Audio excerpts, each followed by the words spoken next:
கிறிஸ்துவின் அன்பை விட்டு நம்மை பிரிப்பவன் யார்? உபத்திரவமோ, வியாகுலமோ, துன்பமோ, பசியோ, நிர்வாணமோ, நாசமோசமோ, பட்டயமோ, இவை எல்லாவற்றிலேயும் நாம் நம்மில் அன்பு கூறுகிறவராலே முற்றிலும் ஜெயம் கொள்ளுகிறவர்களாய் இருக்கிறோமே. மரணமானாலும் ஜீவனானாலும் தேவ தூதர்களானாலும் அதிகாரங்களானாலும் வல்லமைகளானாலும் நிகழ்காரியங்களானாலும் வரும் காரியங்களானாலும் உயர்வானாலும் தாழ்வானாலும் வேறெந்த சிருஷ்டியானாலும் இப்ப வலது கரத்தை உயர்த்தி வச்சுக்கோங்க, சொல்லுங்க, நம்முடைய கர்த்தராகிய கிறிஸ்து இயேசுவில் உள்ள தேவனுடைய அன்பை விட்டு நம்மை பிரிக்க மாட்டாதென்று நிச்சயத்திருக்கிறேன். ஹல்லேலூயா. கடைசி காலத்துல இப்படி முழக்கமிடுகிற சபையை தேடுகிறார்.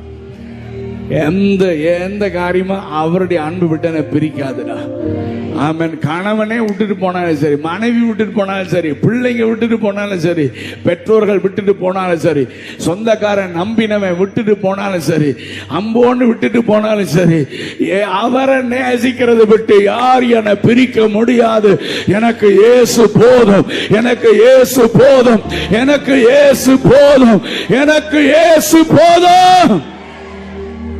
மனிதர் என்னை கைவிட்டாலும், மாமிசம் அழுகி நாரிட்டாலும், பாடுங்க, மனிதர் என்னை கைவிட்டாலும், மாமிசம் அழுகி,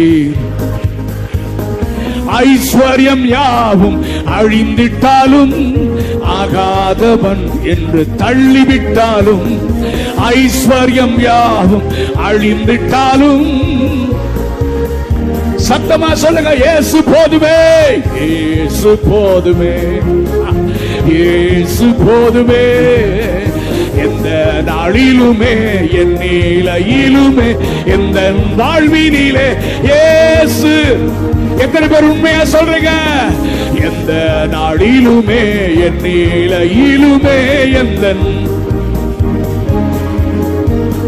மனிதர் என்னை கைவிட்டாலும், மனிதர் என்னை கைவிட்டாலும், மாமிசம் அழுகி நாரிட்டாலும், மனிதர் என்னை கைவிட்டாலும்,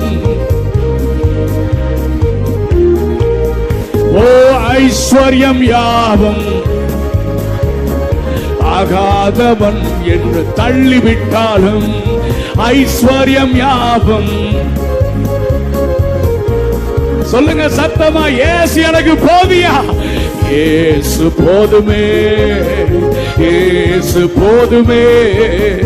எந்த நாளிலுமே, என் நிலையிலுமே, எந்த இயேசு போதுமே.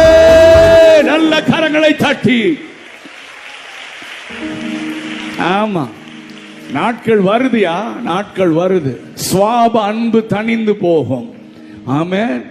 உன்னோட கூட இருக்கிறவனே விட்டுட்டு போயிடுவான். மனைவி விடலாம், கணவன் விடலாம். நான் தீர்க்க தரிசனமாவே சொல்றேன்னா, இயேசுவுக்காக எதை வேணா தூக்கி எறிய ஆயத்தமா இருக்கணும். ஹல்லேலூயா. இயேசு